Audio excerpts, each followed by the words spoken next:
Okay, let's talk about fridges. Why a refrigerator? I'll just tell you now, it's one of the best things you will put in your vehicle, period. Whenever you get a fridge installed in your truck, you will realize, why haven't I had one of these all along? Go talk to a bunch of people. It's really common. As many people we have talked to over the years, this is one of the top upgrades and livability improvements in overland lifestyle there is in the whole idea of overlanding. So let's dive into fridges. Here we only sell quality fridges. And right here is a National Luna, and I can say over 10 years of using these are the best on the market.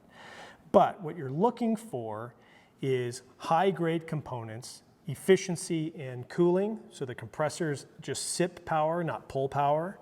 They go to temperature quickly, they're quiet, and they keep their temperature through good insulation over a long duration. So that way, they're not running all the time, and they preserve your battery for the long haul.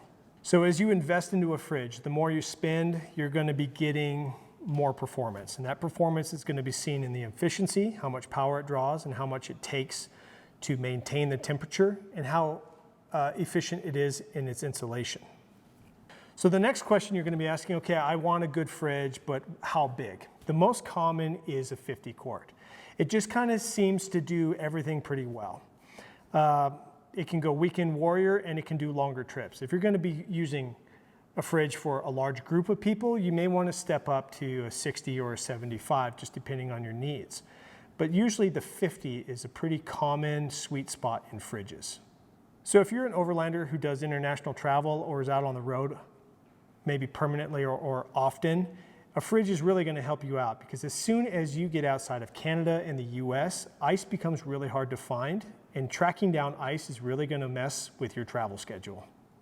So now that you have a fridge, you're going to want to mount it. You can do that in many ways. You can just slide it into the back, load and lash it with a couple straps and a ratchet strap and call it good. Or you can go as far as fridge slides and fridge drop slides that make reaching into the fridge very convenient. If you're going to be spending any amount of time in your vehicle living out of it, that is an upgrade, that is a must. Another thing as you're looking at fridges to evaluate is, do you need a freezer, or do you just need a refrigerator, or do you want the flexibility of both? Because all of those options exist. This one has dual compressors, so you can run ice, freezer, freezer, fridge, fridge, fridge, freezer, fridge, freezer, either side. You have endless options, and you can adjust them on the fly. So say you're going to be going out for a 10-day trip and you want to make sure that you have fresh meat in 6 days. You can turn one of the compartments to a freezer and store some of that meat until the 6th day when you can thaw it out and eat it. Fridges allow you to eat really well on the road. You're packing around a big machine that can haul some weight, and there's no reason why you need to suffer with your food. And a fridge is one of those big improvements that allows you to eat well and keep that morale as high as possible on those long trips. I once packed a pint of ice cream of Ben & Jerry's from Canada all the way to the Panama border, down to the Darien Gap, back to a Holiday Inn in Arizona, and gave it to the clerk.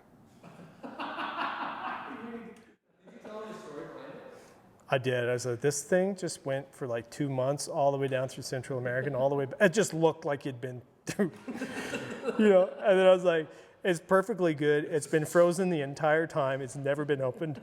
Do you want this? And she's like, yeah, I want that.